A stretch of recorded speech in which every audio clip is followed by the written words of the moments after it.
It began at 9:42 Greenwich Mean Time. The sky over Sao Paulo, Brazil, blue, cloudless, and serene, split apart with a scream. Not thunder, not sonic boom. A scream, like a billion nails dragged across glass, reverberating through the bones of every living thing on Earth. Birds dropped from the air, windows imploded, people covered their ears too late. Captain Leona Rourke was in the middle of a training exercise with the 9th Rapid Response Unit when the scream hit. She fell to her knees, head pounding, blood running from one nostril. The ground trembled like a living thing. Something massive had entered the atmosphere. Then came the light. Streaks of red and white fire slashed across the sky. Not one, not 10, dozens, no, hundreds of fiery trails that scorched the heavens like a divine bombardment. The first impact hit 30 kilometers east, near Campinas. The earth heaved. The second strike was closer, and the third obliterated the skyline of Sao Paulo itself. Skyscrapers folded inward. A mushroom cloud of glass and flame erupted into the air. Rourke scrambled to her feet as her squad rose around her. Half deaf, all terrified. She recognized the sound of orbital drop pods, something humanity had only theorized. Not built, not like this. Eyes up, everyone move. Get to the armored carriers, she shouted, voice hoarse. Even as another explosion knocked her flat, the air was thick with smoke and static. Civilians screamed, running in all directions, some on fire, others buried in debris. Rourke caught a boy, maybe 10, stumbling past with half his face burned, clutching a dog tag in one hand. She grabbed him, pulled him under cover. Medic, I need a damn medic here, she barked, pressing gauze from her emergency pouch to his wound. A trooper named Singh knelt beside her, hands shaking. Captain, the sky's full of them. There's more incoming. She looked up. Through the clouds of ash and boiling air, descending like mechanical gods, came the Drekker. Massive, insectal craft, sleek obsidian frames bristling with plasma vents and kinetic launchers, hovered over the city ruins. Each was at least the size of a small stadium, with dozens of tendrils hanging beneath like synthetic entrails. From them, smaller units detached, tripedal walkers, spiked drones, humanoid enforcers wrapped in glowing armor. The Drekker hadn't come to conquer. They'd come to erase. The United Earth Defense Fleet had always trained for a possible alien threat, but none expected this scale, this speed. Within the first 6 hours, every major city across the globe had reported sightings. Orbital communications were severed. Satellites were offline. Nuclear launch silos were either destroyed or rendered unresponsive by electronic warfare systems beyond human comprehension. Rourke's comms crackled. This is Central Command. All units converge at fallback position Bravo 5. Repeat, Bravo 5. She looked toward the burning skyline. That was the direction of her brother, LT. Mason Rourke's last known deployment. 3rd Infantry Battalion. He was due for RNR. She had planned to meet him that night. Her hands clenched around the child's shoulders. Stay with Singh. Get to Bravo 5. Captain, you're going into the fire zone alone? Singh looked at her like she was insane. I'm going to find my brother. And she ran. The ruins of Sao Paulo were a vision out of Revelation. Entire city blocks had collapsed into themselves, like the hand of God had slammed into the earth. Fires raged out of control. Vehicles melted to slag.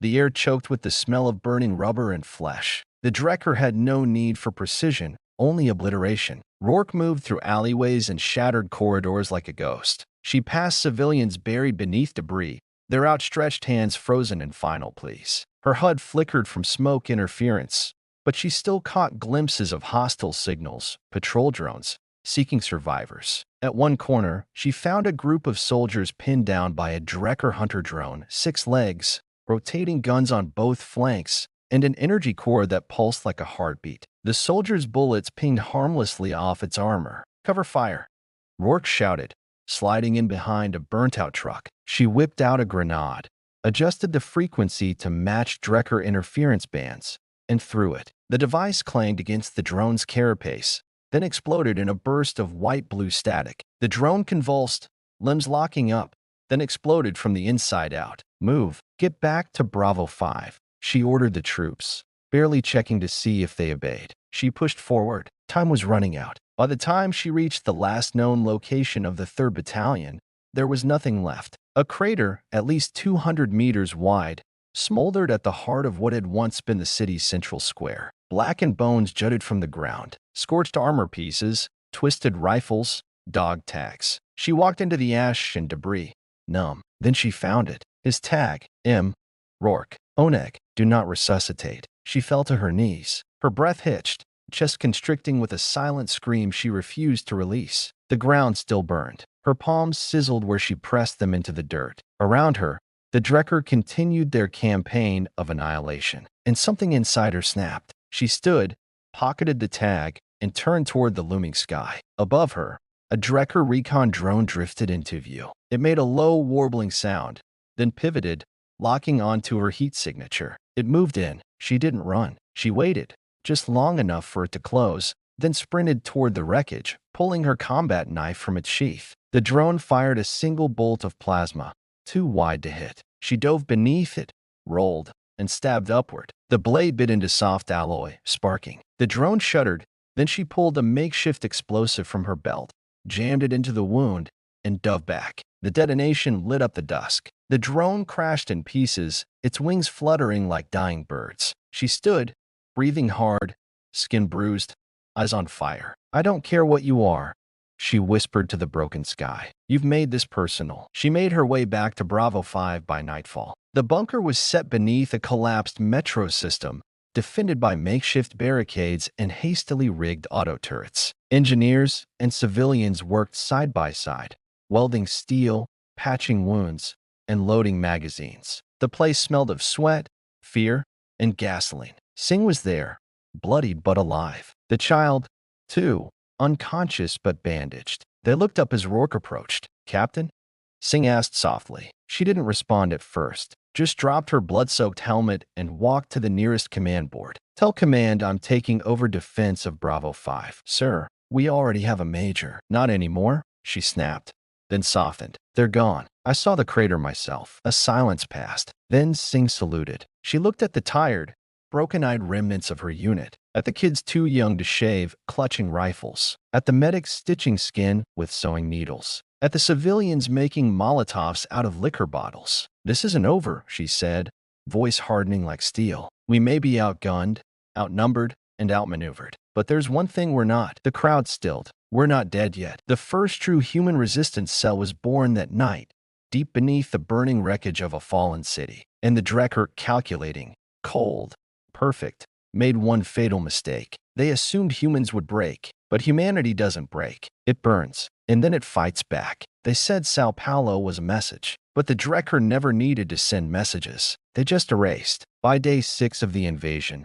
half of Earth's major cities were ash. New York, gone. Lagos, gone. Beijing, reduced to a crater of smoldering glass. Every nation's chain of command had either gone dark or gone underground. The United Earth Defense Fleet, built to symbolize global unity, had died screaming in orbit during the first hour. And yet, in the rubble, humanity stirred. In the ruins of what was once downtown Caracas, where alien war machines marched over crushed monuments and flames danced in the rain, fire teams of human survivors emerged from sewer grates and subway tunnels. They didn't wear standard armor anymore. What they wore was scorched, patched, and cobbled together from whatever hadn't been atomized. Helmets with duct tape, shoulder plates cut from Drekker drone wings, AK-47s zip-tied with plasma rifles ripped from their enemies' dead hands. Among them moved Captain Leona Rourke, now commander of the 9th Irregulars. Once an elite rapid response unit, now a ragtag legion of burn-scarred volunteers,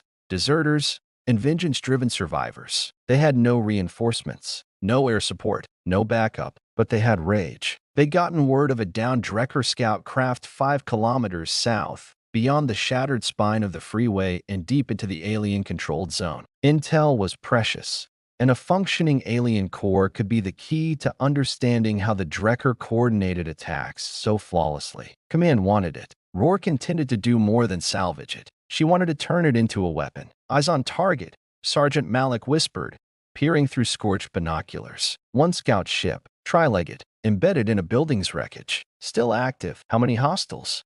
Rourke asked. 3 enforcers guarding it. No patrol drones nearby. Must have dropped fast. Crash wasn't clean. Good, she muttered. Let's introduce them to Earth's hospitality. The ninth irregulars moved like shadows across debris-choked streets. They advanced through collapsed parking structures, burned-out libraries, and fallen statues. The enemy's patrol patterns were cold and mathematical, but humanity's moves? Pure chaos, guided by instinct, gut, and grit. Rourke crouched beneath a twisted metal girder, watching the downed ship. It was beautiful in a grotesque way, organic curves wrapped in living alloy, its hull breathing softly like some biomechanical beast licking its wounds. Blue light pulsed from its fractured engine core. 3 Drekker enforcers stood nearby, armored like obsidian angels, their glowing halberds humming in the wet dusk air. Rourke spoke through the comms. Malik, Flare Team Alpha, fan out.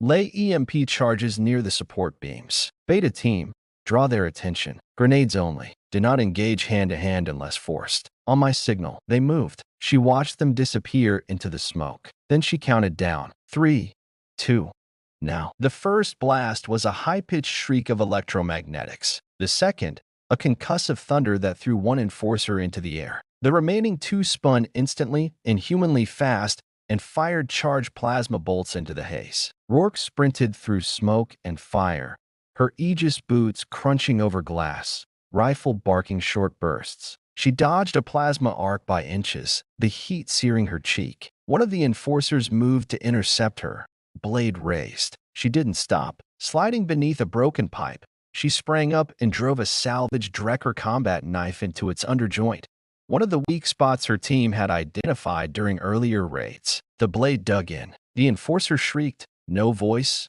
just feedback and static, and slammed her against a steel column. Her shoulder cracked. She screamed back, louder, angrier, and drove the knife deeper until the alien armor hissed open and bled a thick blue fluid. It collapsed. They secured the crash site within 5 minutes. 3 dead enforcers. No major losses. Malik and the engineers moved fast, ripping open the scout's cracked hull, exposing wires like glowing veins and humming power conduits. One of the engineers, a teenage girl named Jess who'd never seen combat before this war, reached into the core interface panel. She froze. Captain, there's something in here. Rourke turned. What? Jess didn't speak, just stepped aside. Inside the Drekker scout ship's core, suspended in transparent gel, wires burrowed into bone and brain, was a child. A human child. Pale, hairless, eyes open, glazed. Tubes fed into his throat, spine, temples. His body twitched with silent agony. Rourke's blood turned to ice. Malik whispered,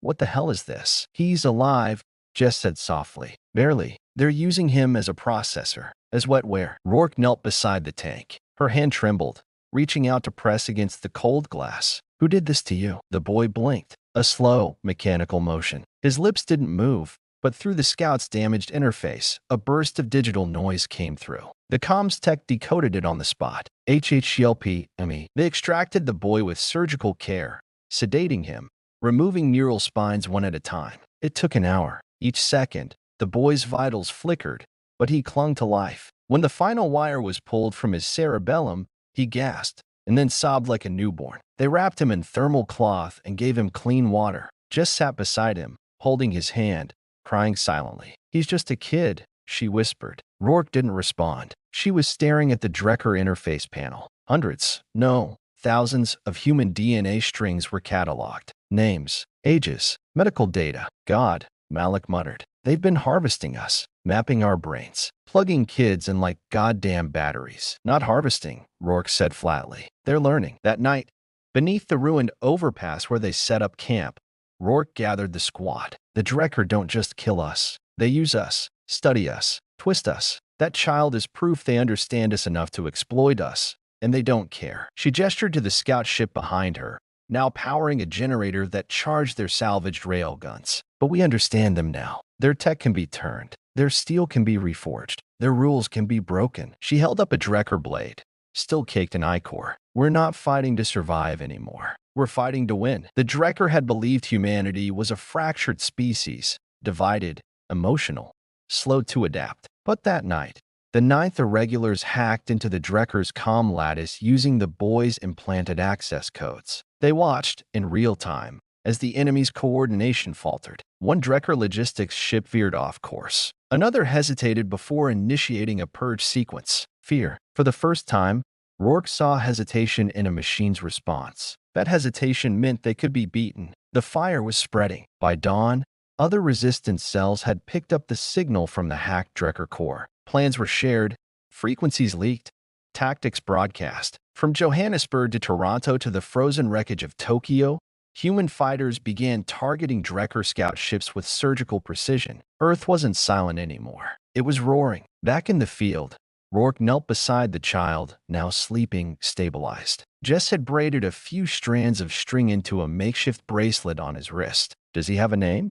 Rourke asked softly. Jess nodded. He said it in his sleep. "Nico." "Nico," Rourke repeated. "He's the reason we don't stop." She looked to the sky, where a new Drekker warship passed overhead, blotting out the sun like a god. "They're going to regret leaving any of us alive."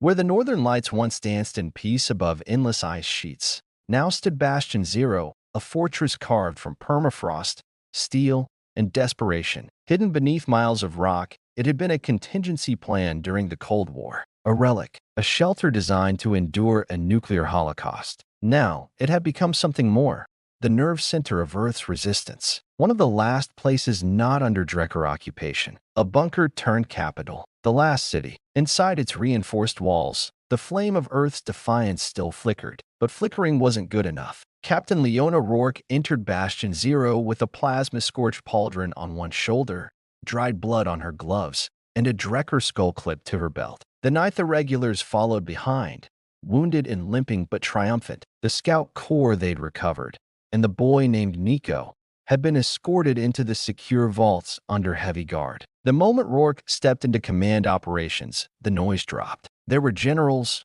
politicians, scientists, field commanders, and analysts packed shoulder to shoulder around holographic projectors and data streams. At the center stood General Hideo Takashi, tall, gaunt, and unreadable behind cybernetic eyes, the de facto leader of Earth's resistance. He turned as Rourke entered. "You're late, Captain." She dropped the Drekker core onto the central table. It thudded with weight and menace. "I brought a gift," she said, voice sharp. "This core has Drekker fleet positioning, combat subroutines, and backdoor access to their hive lattice." Gasps spread through the room. Someone dropped their coffee. "And the boy?" Takashi asked. "Alive. They were using him as a biological processor. There are others." More silence. Takashi stared at her for a long time. Then he nodded. "Clear the room. Everyone but Project Aegis personnel, out." 20 minutes later, Rourke found herself in a private war room, surrounded by only 4 other people. One was Takashi. Another was Dr. Sophia Krell, head of Xenotech research. The last 2 were Black Ops faces masked, silent as statues. A hologram flickered to life between them, a schematic of something massive, humanoid in shape, encased in Drekker alloy and human steel, pulsing with stolen energy. "Project Aegis. This is our answer," Takashi said. "Aegis armor, a fusion of alien core physics and terrestrial design. The prototype is functional, but untested. It amplifies reflexes, strength, and reaction time by over 400%, and it's armored to withstand Drekker plasma at close range." "You're building a super soldier," Rourke said flatly. "We're building an army," Krell replied. "But we only have one suit ready." Rourke stared at the schematic. "Let me wear it." Takashi raised an eyebrow. "You've already survived 4 operations behind enemy lines. You're wounded, and you're out of time," she snapped. "They'll find Bastion Zero eventually. You need someone who's already killed these things wearing their own bones." Takashi exchanged a glance with Krell. "Agreed," he said. "You leave at first light." The mission was called Convoy Cerberus, a 500-mile trek across Drekker-occupied Siberia to deliver the prototype power core that would fuel more Aegis suits. If successful, it meant more armor, more soldiers who could fight on equal footing. A turning point. Failure meant extinction. The convoy consisted of 4 hybrid engine transports, each heavily armored and retrofitted with alien tech. 200 personnel. Air support was impossible. Comms were jammed. They would be blind and alone the moment they left the safe zone. Rourke stood in the cargo bay of the lead transport,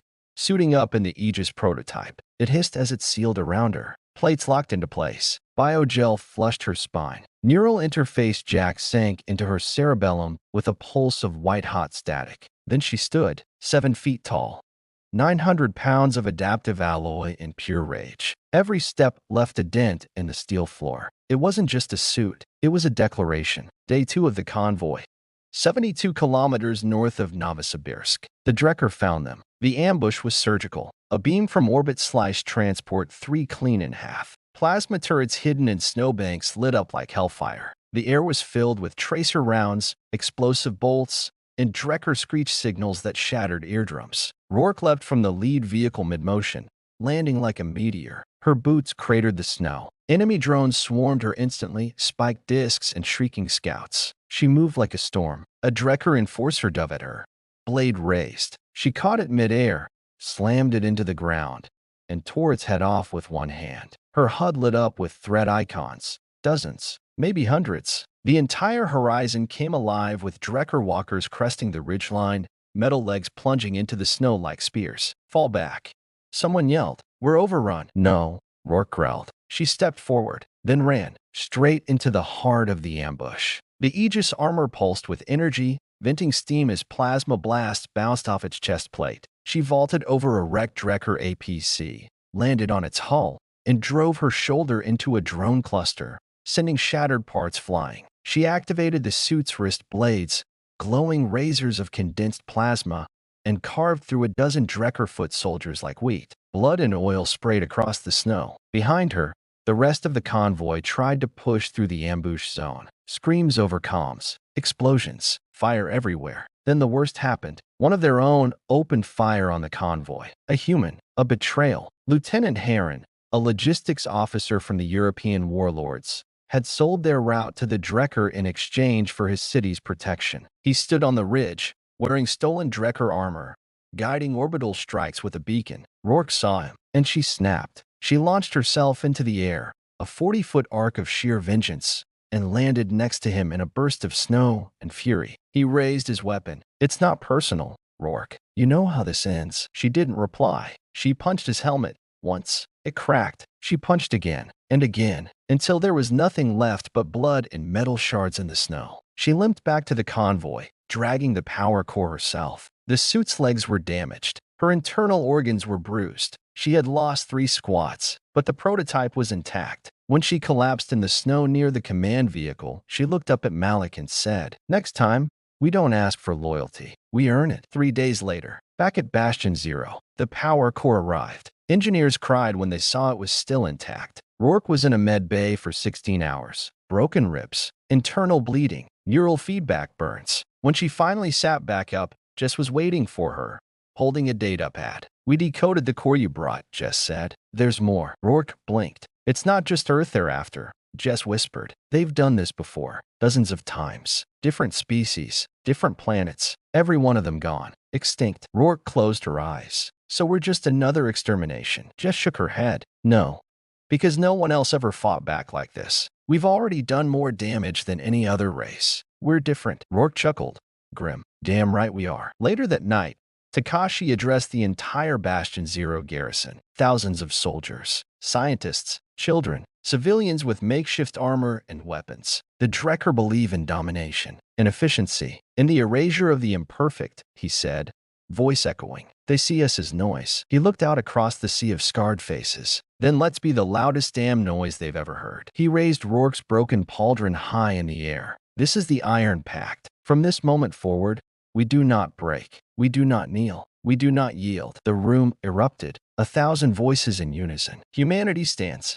Once a symbol of humanity's ambition, now a graveyard. The Drekker hadn't ignored Mars. They had claimed it silently, swiftly, and absolutely. Earth's outposts, once bustling with terraformers, researchers, and the hopeful cries of colonists, were nothing but shells. The skies above Vias Marinera shimmered with electromagnetic distortion. Entire settlements had disappeared from orbit, as if swallowed whole. But it wasn't just devastation that drew the resistance to Mars. It was what the Drekker left behind. General Takashi had studied Drekker hive theory long before Earth fell. Their pattern of expansion, resource allocation, and infrastructure left one glaring vulnerability. They always left behind processing cores, structures dedicated to assimilation and experimentation. Not all Drekker tech is mobile.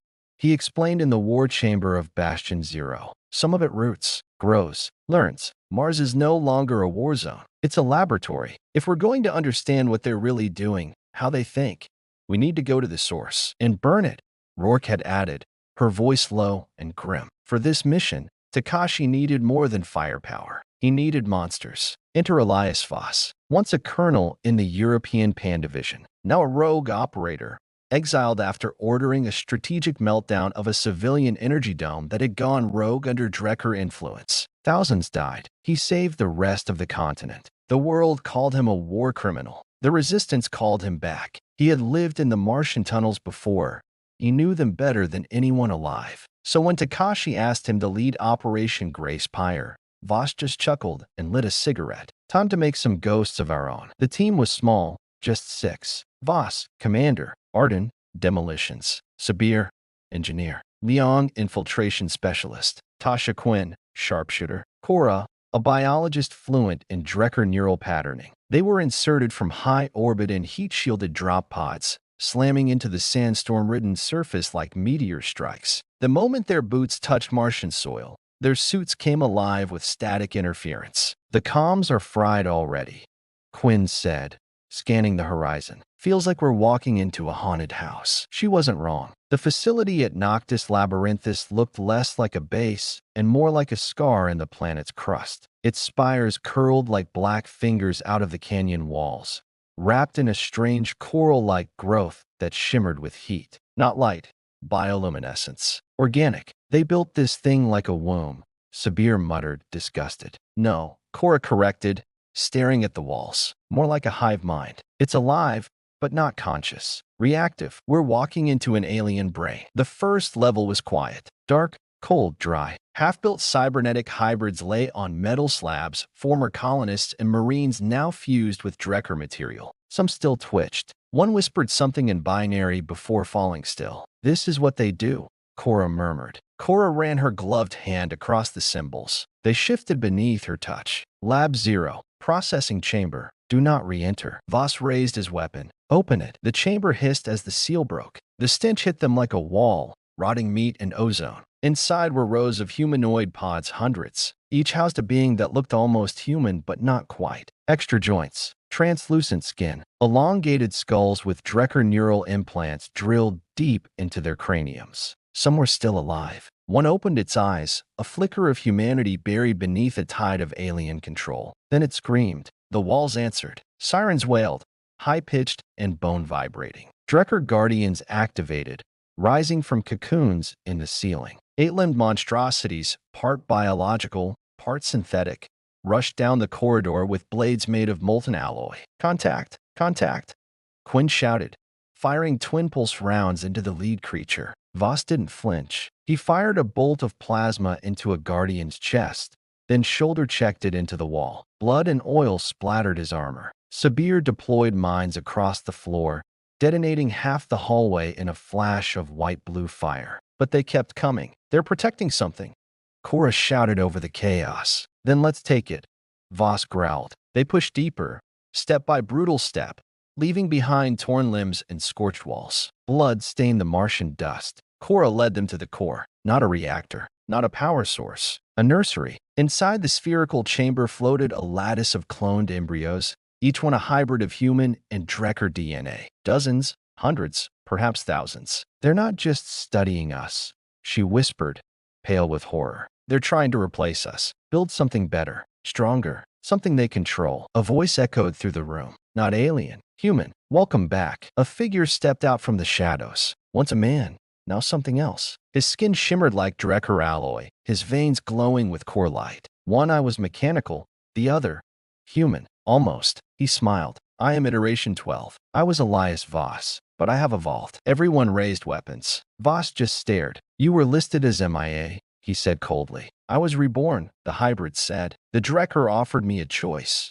Merge or be forgotten. I chose the future, and I want you to join me, Elias. There's no survival without evolution. You're not evolved, Voss said. You're a corpse wearing tech like a mask. Iteration 12 smile faded, then die as fossils. The battle was hell. Iteration moved with inhuman speed, dodging gunfire and disarming Sabir in a blink. He shattered Quinn's arm with a single strike, then hurled her into a pod. Young circled and jammed a shock baton into his side, but he didn't even flinch. Cora activated an emergency EMP pulse, stunning the hybrid just long enough for Voss to move. He activated his backup charge, an antimatter grenade, and slammed it into Iteration's chest. They both went down in a blinding flash. When Voss woke, the chamber was burning. The embryo lattice had ruptured. Flames licked the walls, and sirens screamed their death song. Cora and Quinn dragged him out. "Where's Iteration?" he asked. "Gone," Cora said. "Your bomb disintegrated half the core." Sabir's voice came through,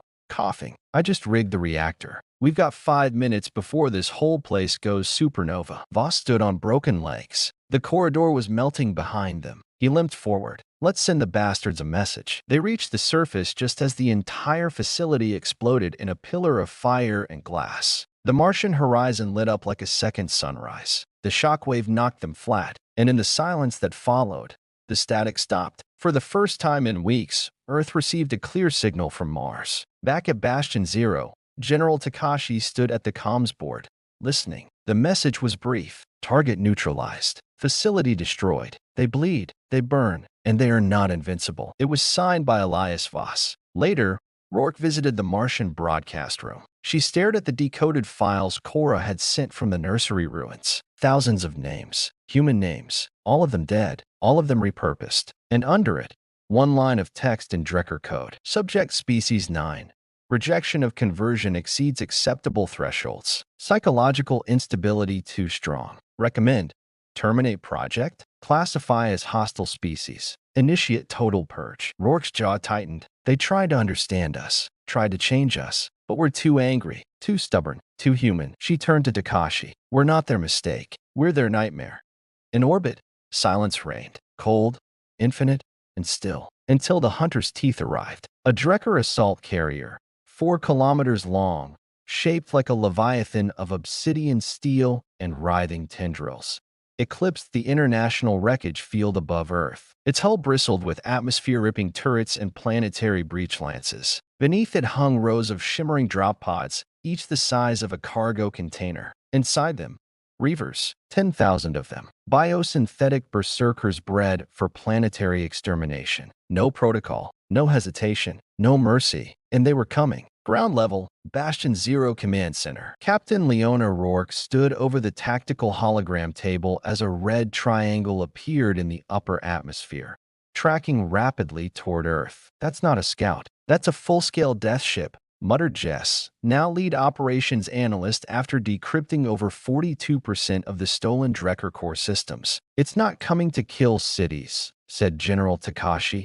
arms crossed behind his back, jaw clenched. "It's coming for us. Bastion Zero is now their primary target." Rourke didn't flinch. "They want to erase the brain." She tapped the controls and zoomed in. The tactical interface showed the descending wave of enemy drop pods accelerating. "ETA, 14 minutes, Jess said. That was all the time Earth's last command node had. T-minus 13 minutes. The call went out to every level of Bastion Zero. "All personnel, brace for ground breach. Prepare for close quarters engagement. This is not a drill." Sirens howled. Steel blast doors slammed shut. Emergency weapons caches unlocked. The inner city was evacuated deeper into the core vaults, while soldiers and volunteers climbed to the surface platforms with rifles, launchers, railguns, and salvaged Drecker weapons. They weren't just defending a base. They were defending the species. Rourke led the response team to the northern breach sector, strapping back into the Aegis armor. It had been repaired,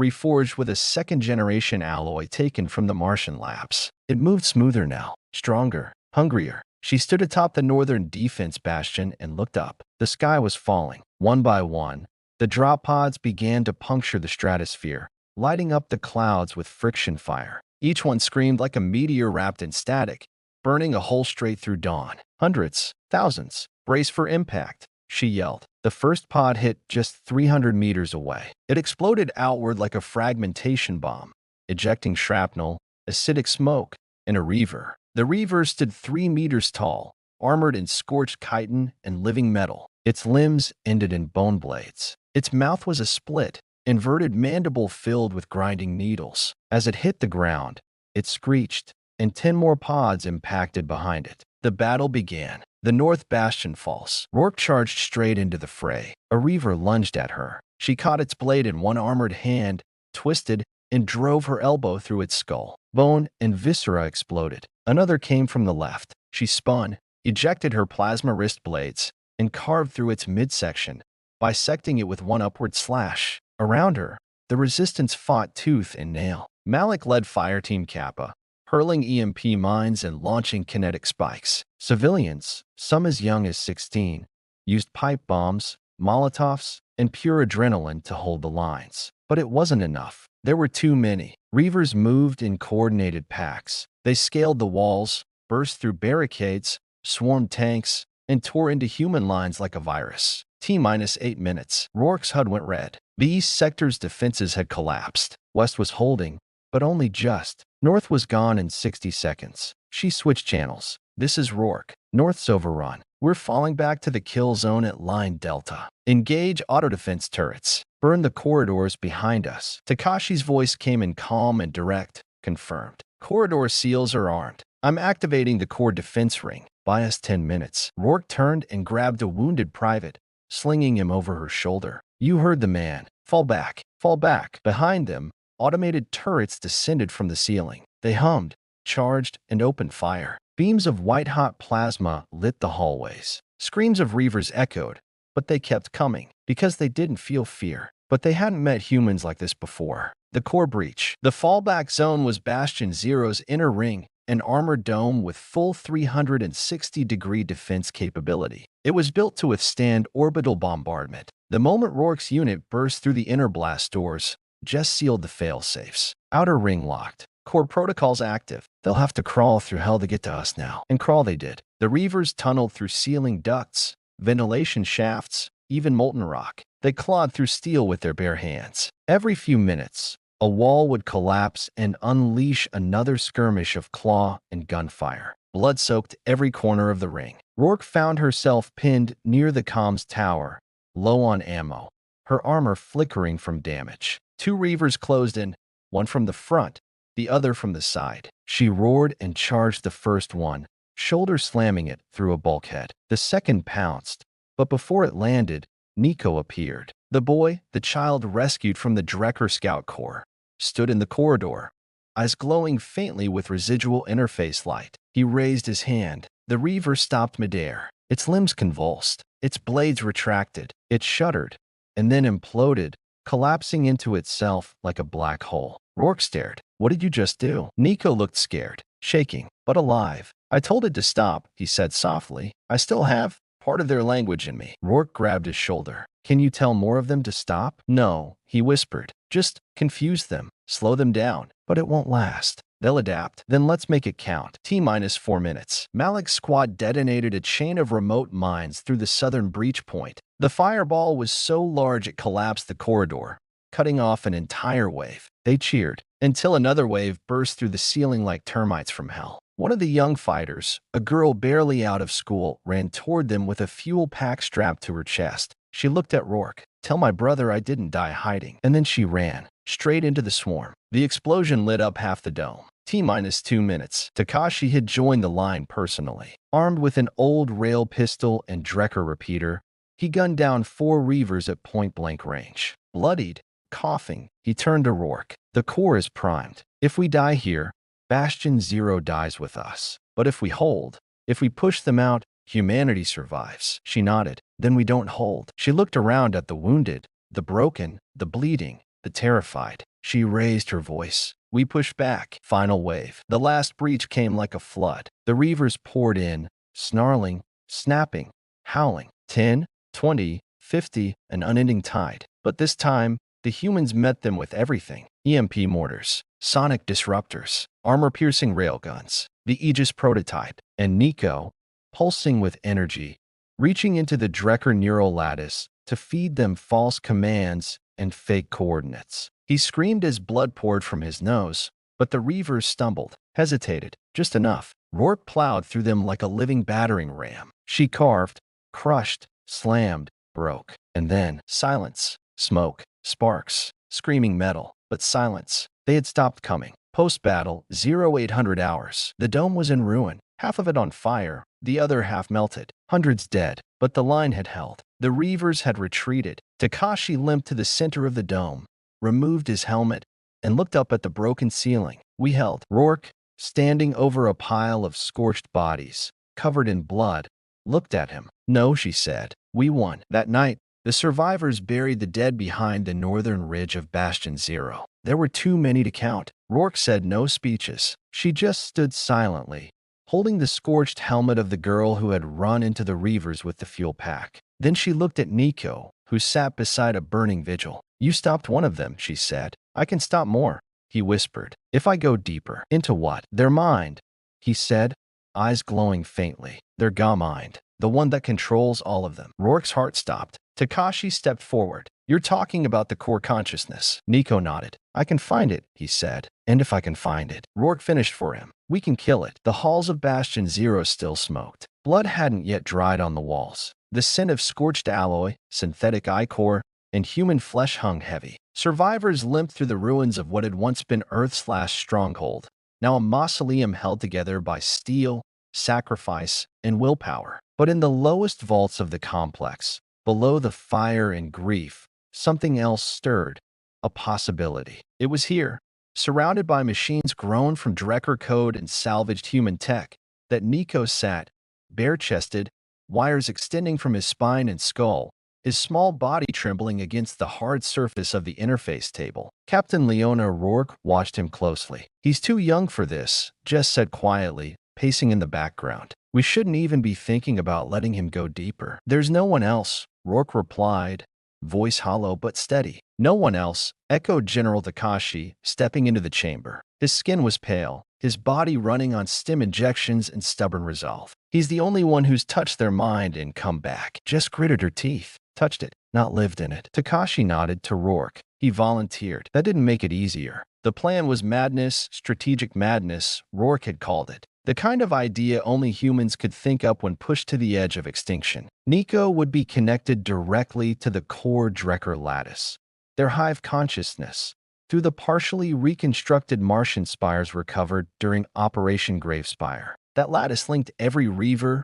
Enforcer, and command drone to a single distant intelligence, the Godmind, a planetary AI construct orbiting outside Saturn's rings, buried in the alien superstructure known as Viraxan Prime, a living moon that had never been breached, even during the Outer Colony Wars. Nico's mind would piggyback through command signals, diving into the stream like a phantom. And maybe, just maybe, he'd find a way to tear the enemy apart from the inside. Interface initiation. Neural sync sequence // T-minus 10 minutes. Nico's head lolled as the connection deepened. Pulses of data flickered in his pupils. Numbers danced along his skin, glowing with Drecker script. His heart rate spiked, then dropped. Inside the chamber, the engineers and technicians manned their posts like surgeons. Every twitch of Nico's fingers meant terabytes of alien language coursing through his brain. His synapses were firestorms. Rourke stood beside him. She knelt and placed a hand on his arm. You're not going alone. I'll be with you. He blinked.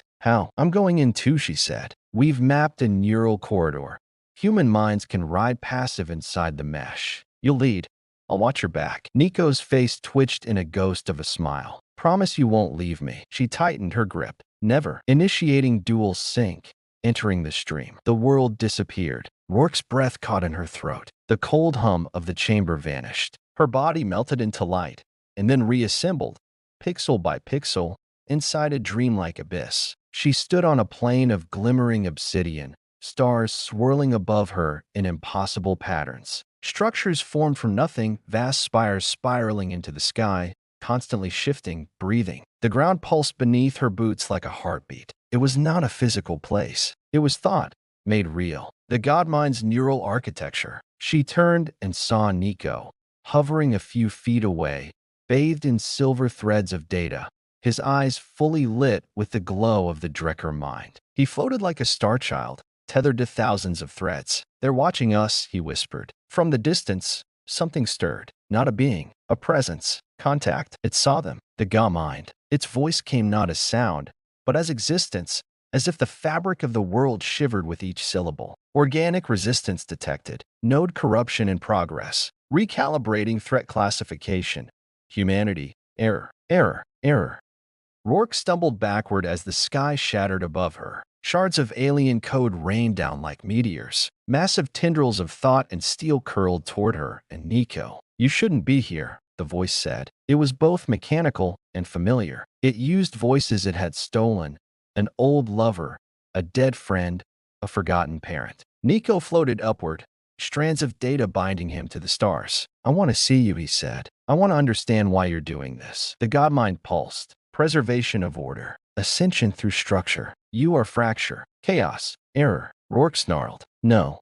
We're human." She raised her hand and willed a weapon into existence, a rifle made of memory and fury. The godmind recoiled slightly. Nico reached deeper. His body flickered with pain, but he pushed forward. Behind his eyes, millions of images flashed. Earth cities, children, music, fire, war, love, all the things the Drekker couldn't understand. He sent those emotions through the lattice. The reaction was violent. The neural world convulsed. Screams echoed, machine screams. Structures twisted into burning webs. The godmind flailed as feedback raced across its entire network. Corruption, unfolding, unacceptable. "You bring infection. You are virus."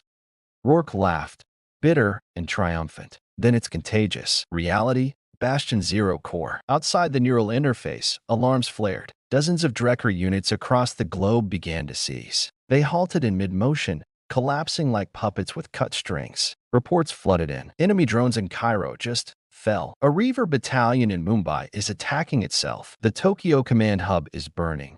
Without a shot fired, the virus was spreading, but so was the risk. Inside the core chamber, Nico's vitals were spiking. Blood flowed from his ears, his mouth. Jess screamed for someone to pull him out. "We can't," shouted the technician. "He is the connection, neural plane."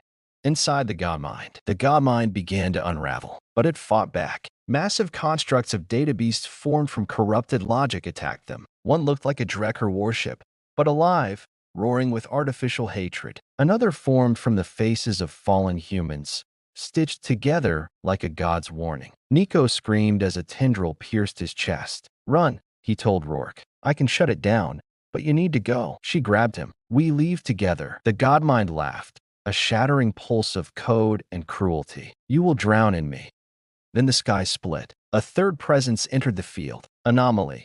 Designation unknown. A golden light flared. Not Drekker, not human. A third force. A memory? Rourke's breath caught. The newcomer took form, a woman in armor, burned and broken. She looked like Mom. Rourke whispered, tears forming. The figure smiled. "No, but I am what you remember of her." "That is enough." The godmind recoiled. Unclassified entity. Memory-based resonance. Cognitive virus magnified. System instability at 73%. Nico seized the moment. He reached into the lattice, deeper than anyone should have been able to go, and whispered one word. "Burn." Back in reality, Nico's heart stopped. Flatline. The chamber exploded in sparks. Smoke filled the room. Rourke collapsed, eyes wide open, disconnected but alive. The technicians rushed in. "Is she breathing?" "She's back." And the boy just knelt beside him. "Nico, come back, please." He didn't move until his fingers twitched. 10 minutes later, broadcast from Drekker orbit. A pulse burst through the sky. All Drekker units across Earth froze. Some detonated. Others shut down. The hunter's teeth, still orbiting, began to fracture. Without its mind, the beast had no brain. Humanity had done the unthinkable. They had wounded a god. Later that night, Bastion Zero Memorial Wall. Nico sat beside Rourke, both of them recovering. He had aged, his face drawn, eyes deeper than any boy's age should carry. "You saw it," he said. She nodded. "I did. It doesn't understand us." "No," Rourke said, voice hoarse. "And that's why it's afraid." They stood in silence. The wall beside them bore new names. Hundreds. Heroes. Sacrifices. Nico reached up and etched a final message. "We are chaos. We are fire. We are humanity." The stars bled smoke. The sky above Earth, once pristine and endless, was now choked with the shattered remains of the hunter's teeth, the Drekker's orbital strike cruiser. Its armored hull drifted in silence, a torn leviathan bleeding molten plasma into vacuum. Twisted corridors hung exposed, their flesh-like biometal panels twitching in dying spasms. A grave in orbit, but humans didn't come to mourn. They came to harvest. The Scourge protocol was activated less than 12 hours after the godmind feedback crippled the Drekker neural lattice. The Resistance's orbital command, operating from a patched-together amalgamation of decommissioned satellites and asteroid outposts, had one objective: get in, rip it apart, steal everything. Captain Leona Rourke watched the blackened sky from the command deck of the Resolute, a retrofitted Martian cargo frigate now serving as the flagship of Earth's first orbital combat wing. Her Aegis suit had been reinforced again, scavenged alloy from fallen reavers, fused with adaptive tech pulled from Drekker command drones. It didn't just fit her anymore. It obeyed her. "This is a terrible idea," muttered Jess over the comms, her voice buzzing through static. "All good ideas start out terrible," Rourke replied, scanning the looming wreckage. "But if there's even a piece of the god mind still inside that ship, just finished for her, then it's still alive, and it'll come back." Rourke smirked. "Then we bury it properly this time." Insertion team, Cerberus Wing. Rourke wasn't going in alone. Her fire team consisted of 5 hardened fighters. Malik, her second-in-command, close-quarters specialist, now equipped with Drekker bone-forged twin axes. Dr. Cora Vin, cyberneural analyst, and the only human capable of interfacing with dormant Drekker systems. Jace Brick Calder, demolitions expert, and the only man stupid enough to arm explosives before entering. Vanya Locke, long-range overwatch, with enhanced ocular implants scavenged from a defunct hunter drone. And Nico, still alive, changed, quiet, too quiet. He hadn't spoken much since his return from the Godmind's Neural Sea, but when he did, his words came out layered, human voice overlaid with faint Drekker inflection. He claimed he still heard the edges of the enemy mind, and it was waking up. Breach. Wreckage coordinates 0-9. Alpha. They dropped in hard. The Resolute's launch tubes spat them like bullets, armored insertion pods slamming into the broken hull of the Hunter's teeth. With a shudder of twisted metal, the breach units opened, and Rourke stepped into the dead ship. Darkness, not silence, whispers. A low, rhythmic thrum beneath her feet, like the heart of a god trying to remember how to beat. "Power's low," Cora said, sweeping the walls with a plasma scanner. "But not dead. There's backup energy flowing somewhere deeper in the main cortex." Malik raised his weapon. "Then we torch it." "No," Nico whispered, his eyes faintly glowing. "We listen first." They moved through the wreckage in silence, guns raised, nerves tight. The Drekker architecture was all wrong, non-Euclidean, designed by something that didn't care for human dimensions. Corridors twisted at impossible angles. Doors shifted position. More than once, they found themselves in rooms that hadn't existed seconds earlier. It was a trap, but it wasn't for them. "Look at this," Vanya said, pointing to a scorched Drekker control node. Inside, impaled on a spike of alloy and circuitry, was a Drekker corpse. Its body had been torn apart from the inside. They turned on each other. Brick muttered, "Some kind of civil war?" "No," Nico whispered, touching the wall. "The virus I spread, it reached here too." It wasn't just confusion. It was madness. They kept moving. The core chamber. When they finally reached the central node, they found it was still breathing. The room pulsed with sickly light, tendrils of data thread running like veins across the ceiling. At the center, encased in a cocoon of techno-organic armor, floated a godmind fragment, not the whole entity, but a shard, a splinter of artificial divinity. It flickered as they entered. Rourke raised her rifle. Cora held up a hand. "Wait." The fragment spoke. Organic. Error. Infected. But still, useful. It was speaking directly to Nico. He stepped forward, seemingly entranced. Rourke reached for him, and the walls exploded in motion. Reavers. Dormant until now, they dropped from hidden vents and corpse-filled ducts. 20 of them.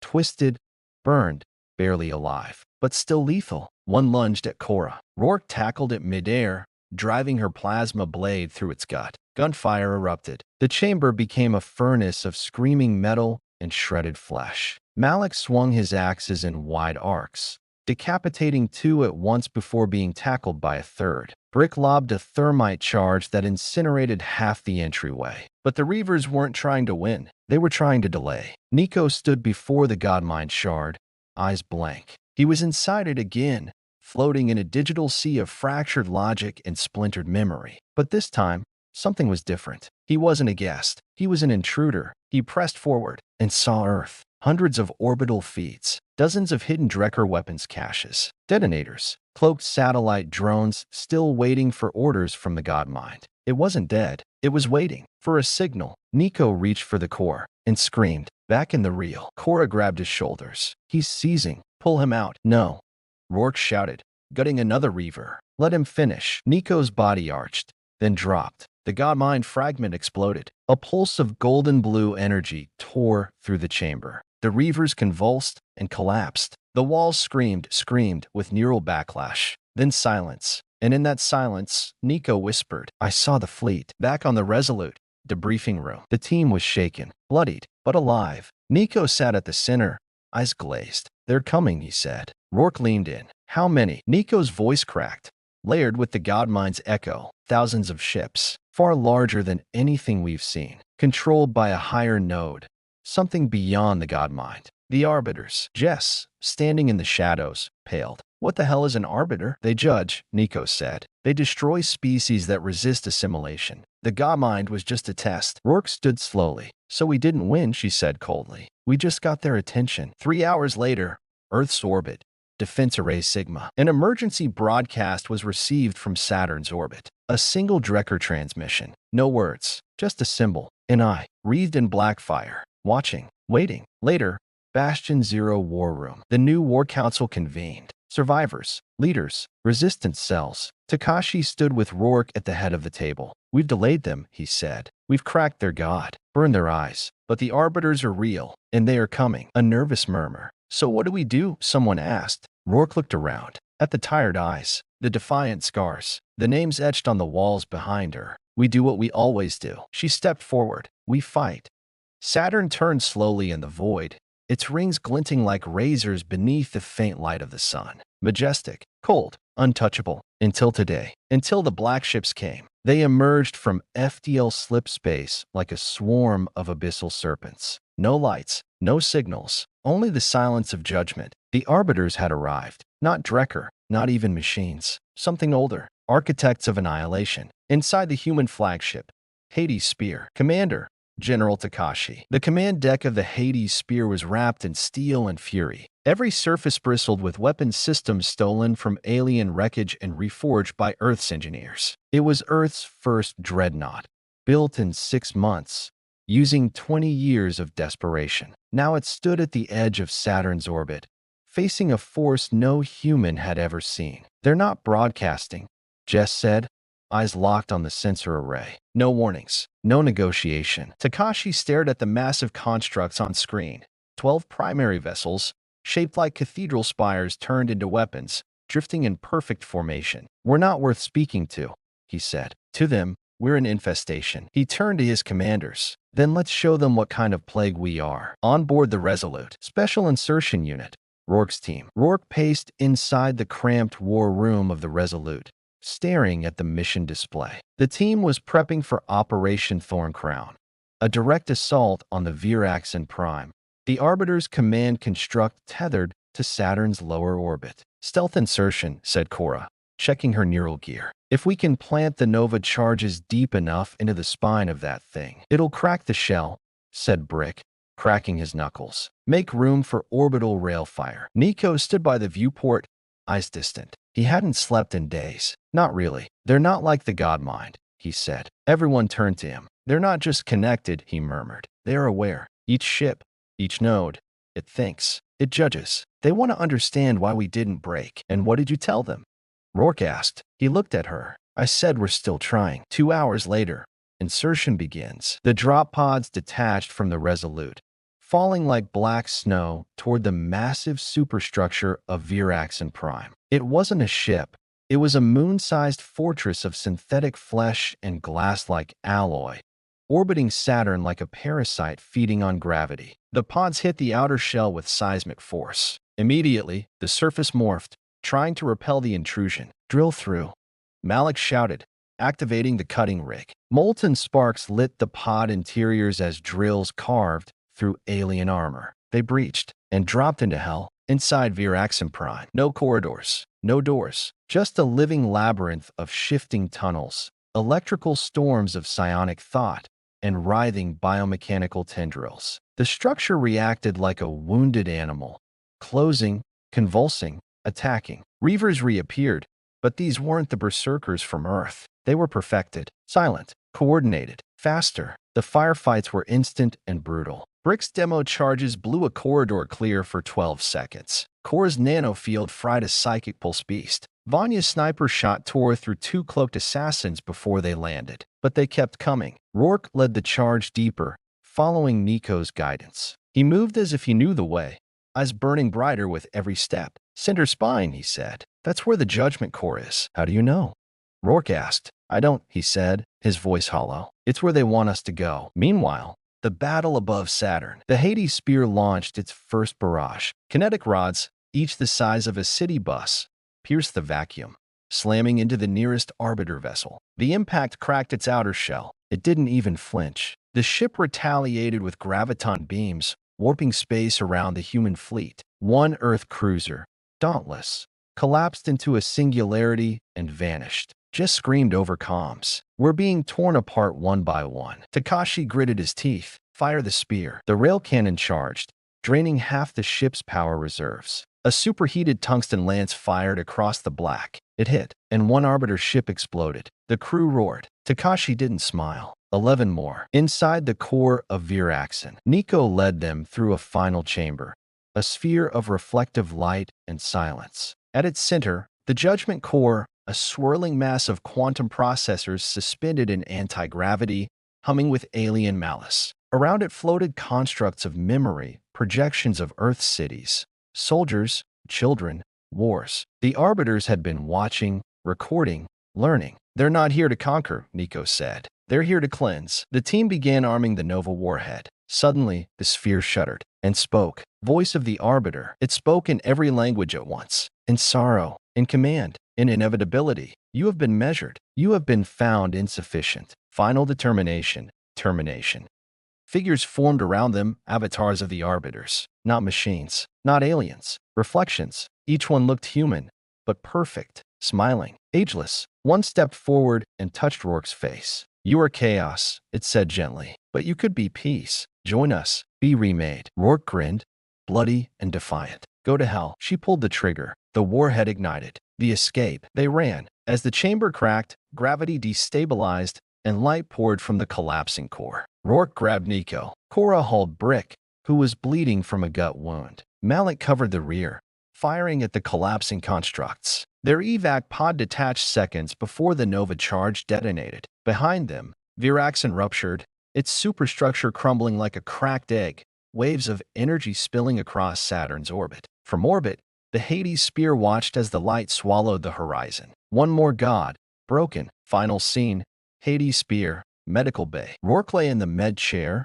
burned, broken, but smiling. Nico sat beside her, hands wrapped in bandages. "They'll send more," he said. "I know," she replied. "But we showed them," he continued, voice cracking. "We don't die easy." She turned her head. "No," she said. "We rise harder." The moon hung cold and gray, a silent sentinel in Earth's night sky. But the Lunar Command Nexus was anything but silent. Here, in the shadow of humanity's first permanent off-world base, the war had taken on a new dimension. The battle for survival was no longer just about Earth's soil, but about control of space itself, the high ground. And from the void, the enemy was coming with calculated precision. Inside the Nexus command hall, General Takashi stood before the command array, a constellation of holograms depicting incoming enemy forces, orbital strike corridors, and fragmented planetary defenses. His face was etched with exhaustion, but his eyes burned with steel resolve. Rourke paced beside him, still recovering but relentless. "We won the last battle," she said. "But this is different. The Arbiters aren't just ships or machines. They're hunters, predators with patience." Jess, monitoring intelligence feeds, chimed in. Satellite arrays in orbit around Mars and Venus have reported massive troop and drone movements. They're preparing a multi-vector assault. Takashi's jaw clenched. Their next target is the Nexus. If they take the moon, Earth is exposed. The threat, wolves among stars. They called them the Wolves. Elite Arbiter forces, fast, deadly, and utterly merciless. Cloaked in adaptive stealth armor, equipped with weaponry that bent physics itself, the Wolves were the spearhead of the Arbiter assault. Rourke knew their tactics well: hit hard, vanish before retaliation, then strike again, cutting through communication lines, assassinating key leaders, and sowing chaos. And now, the Wolves were here, Operation Black Fong. The Nexus went into full lockdown. Civilians were evacuated or sent underground. Military personnel armed for close-quarters battle and orbital defense. Rourke's team was tasked with hunting the wolves. A shadow war fought in lunar caves, abandoned outposts, in the cold vacuum of space itself. "We're going in blind," said Malik. "No intel, no backup, just us against ghosts." Nico, still marked by his connection to the god mind, nodded. "They hunt by sound and thought," he said. "We have to be faster, smarter." Rourke smiled grimly. "Then let's make sure they know what it means to face humans." The hunt begins. In the vast lunar tunnels, Rourke's squad stalked the wolves' positions. Each corner held danger. Shadows shifted unnaturally. The wolves used the moon's silence against them, setting traps of sonic disruption and mind-hacking devices. A firefight erupted in the caverns. Bullets ricocheted off lunar rock. Plasma grenades illuminated the darkness in bursts of red and green. Malik's axes cleaved through the wolves' armor, but every kill was met with 2 more replacements. Nico used his neural abilities to jam the wolves' stealth fields temporarily, giving his team precious seconds to strike. Close-quarters carnage. In one brutal encounter, Rourke found herself face-to-face with a wolf commander. The alien was sleek, almost elegant in its lethal grace, moving faster than human reflexes allowed. They clashed in zero gravity, exchanging blows that cracked bone and armor alike. Rourke's Aegis armor took hits that would have shattered lesser suits, but the wolf was relentless. Suddenly, Rourke grabbed a shard of lunar glass and plunged it into the wolf's neural interface. The creature screamed, an unearthly howl that echoed through the tunnels. The others fell back. Rourke stood, panting. "We're not just fighting to survive," she said. "We're fighting to win." Betrayal in the ranks. Back at the Nexus, a shocking discovery shook the command. An Arbiter agent had infiltrated the human command network, a cyber ghost manipulating communications, leaking intel, and sabotaging defense protocols. Jess led the hunt, tracing the digital phantom through firewalls and code traps. The saboteur was close, too close. The final gambit. Rourke's team pushed deeper into the lunar dark, aiming for the wolves' main staging ground, a hidden base beneath the Shackleton crater. As they approached, the ground trembled. An ambush. Wolves poured from every crevice, firing kinetic rounds and psionic blasts. Rourke ordered the retreat but was cut off. They fought back-to-back, every shot, and slash a desperate stand. Nico, in the center, reached out psychically, disrupting the wolves' mental links. The tide turned. Victory at a cost. The wolves were defeated, but the scars ran deep. Several team members were lost. Malik bore a deep wound, but fought on. Brick's explosives had saved the day, but left him grievously injured. The wolf commander's last transmission was a warning. "We are the reckoning. The sky will fall." Closing scene, Earth's surface. Rourke stood beneath a burning sky, looking up at the stars. "They're coming," she said quietly. Takashi joined her. "We'll be ready." She nodded, fists clenched. "Because humanity doesn't just survive. We rise. We fight. We win." The sky was a bruised canvas, streaked with ash, fire, and the unnatural shimmer of alien craft hovering like vultures. Earth's cities lay in ruin. New Chicago was no exception. Once a beacon of human innovation, now a battlefield scarred by war. The shattered towers and collapsed streets echoed with distant explosions and the moan of survivors. Amid the chaos, humanity's final forces gathered, battered, exhausted, but unbroken. The rally. Captain Leona Rourke stood atop a ruined overpass overlooking the assembly. Soldiers, civilians, engineers, and fighters from every corner of the planet converged under the banner of survival. Their eyes burned with something fiercer than fear: determination. General Takashi addressed them, his voice a low roar that carried through the broken streets. "We face extinction. Our enemies have the power of gods, but we have something they don't." He paused, letting the weight settle. "Our spirit, our heart, our refusal to die." The crowd roared back. Nico stood nearby, silent but present, the boy who had stared into the mind of the god mind and lived to tell the tale. His eyes held the knowledge of horrors and hope both. Rourke met his gaze. "This is our moment." The strategy. The battle plan was brutal and simple. Humanity would funnel the remaining Arbiter forces into a narrow choke point, the ruins of the old city's central metro tunnels, where their numbers and technology would count for less. There, human ingenuity, guerrilla tactics, and sheer will would tip the scales. Rourke's team was tasked with the most dangerous mission: infiltrate the enemy command node embedded deep in the city's shattered core and detonate a quantum EMP device designed to sever the Arbiter's hive link. If successful, the Arbiters would be blind, fractured, vulnerable. If not, humanity would be ground beneath their boots. The infiltration. Under cover of a brutal artillery barrage, Rourke, Malik, Cora, and Nico slipped into the underground tunnels. The air was thick with dust, and the silence was punctuated only by distant gunfire and the occasional growl of alien drones. Every step was a risk, every shadow a potential ambush. They moved like ghosts, relying on Nico's heightened senses,